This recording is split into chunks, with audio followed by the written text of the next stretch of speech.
Bonjour Florian. Bonjour Lilian.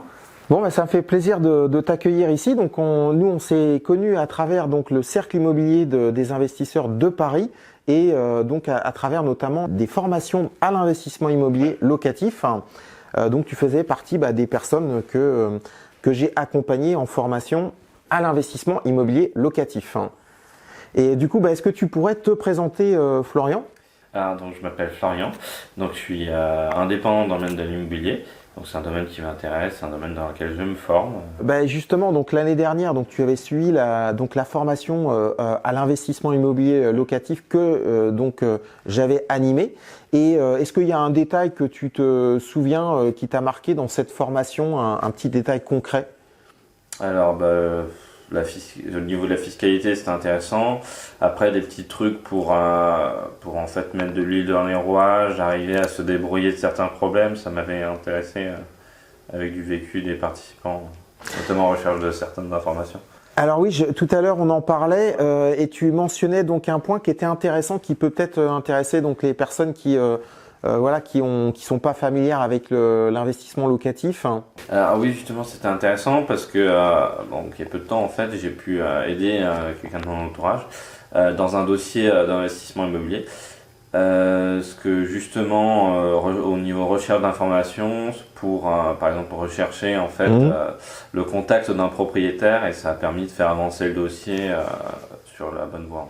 Oui, en fait, c'est-à-dire que si par exemple dans une ville on passe sur un emplacement géographique, donc il suffit de regarder le numéro de la rue et le nom de la rue, et en fait on peut donc faire une demande à l'administration fiscale locale qui va donc ça se fait par écrit, et en fait ça va nous permettre d'obtenir les coordonnées en fait du propriétaire, et donc on va pouvoir contacter en direct le propriétaire pour faire une offre, avoir des informations sur son bien, etc.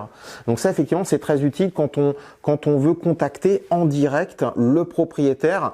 Si on est intéressé sur un bien, pouvoir faire une offre directement au propriétaire. Est-ce que tu me recommanderais donc à une personne qui souhaite se former à l'investissement immobilier locatif, justement pour se former et acquérir les bons réflexes, puisque c'est vrai que quand on ne connaît pas l'investissement locatif, on a vite fait de faire des erreurs, et puis les erreurs en immobilier locatif, elles ont un coût, puisque tout de suite on parle en dizaines de milliers d'euros, voire centaines de milliers d'euros.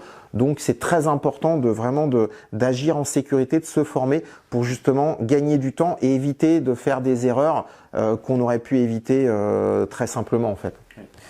C'est pour ça que j'avais voulu me former au départ, surtout avec le Covid, où ça peut remettre en question des business models, notamment pour la LCD.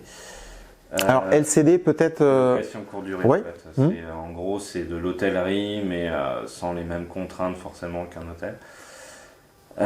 Donc oui, c'était intéressant, notamment parce que j'ai appris plein de choses. Il peut y avoir un réel intérêt, comme tu l'as dit, les erreurs, ça peut coûter cher en immobilier. Et ça arrive, même des retournements de tendance. Donc oui, en plus l'intérêt, c'est que tu es quelqu'un qui gagne réellement de l'argent à l'immobilier depuis une vingtaine d'années, donc c'est pas le cas de tout le monde. Oui, alors effectivement, moi la chance que j'ai, c'est que j'ai pu démarrer. Je suis tombé un petit peu dans la marmite de l'investissement immobilier locatif il y a un certain nombre d'années. Donc j'ai démarré en 2003, et du coup c'est vrai que j'ai rencontré donc des difficultés que j'ai surmontées, puisque en immobilier on a toujours des difficultés, mais l'essentiel c'est de les surmonter. Et puis en fait au final, plus les années passent, et on s'aperçoit qu'on a réussi à constituer son patrimoine, et que ce patrimoine il va pouvoir travailler pour vous. Et d'ailleurs souvent on dit effectivement que qu'il faut quand vous avez un patrimoine qui travaille pour vous 24 heures sur 24 et 7 jours sur 7, c'est le cas d'un bien immobilier locatif. C'est comme ça qu'on peut construire une richesse. Et puis aujourd'hui, j'ai la chance effectivement de pouvoir vivre de mes loyers, et puis surtout d'avoir certains biens qui sont finis d'être remboursés, et de pouvoir profiter de cette liberté pour exercer des activités qui me plaisent et qui ont du sens pour moi en fait. Tu mentionnes, Florian, un point important également, qui est l'impact du corona.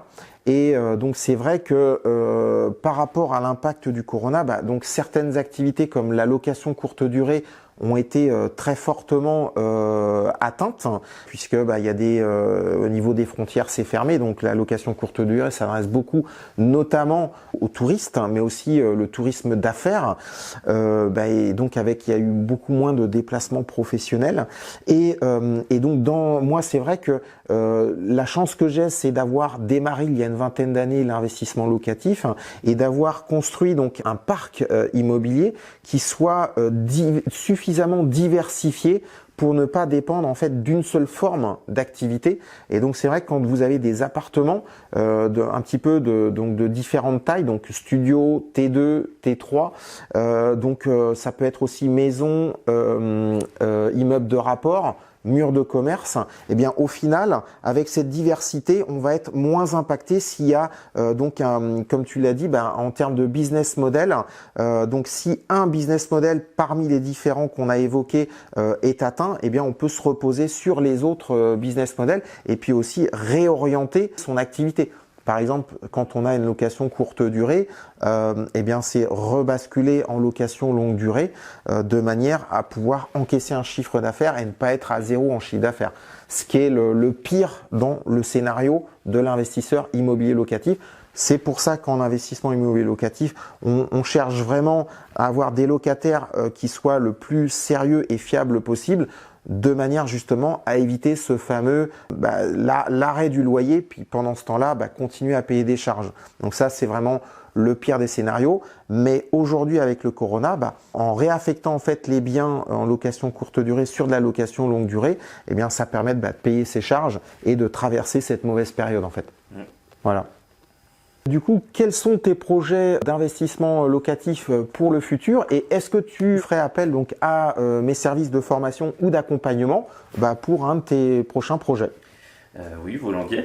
Le projet à terme, ça serait d'investir dans un bien immobilier, en fait, qui soit notamment avec les différents événements qui sont passés là, on voit que peut y avoir une grosse évolution sur les business models.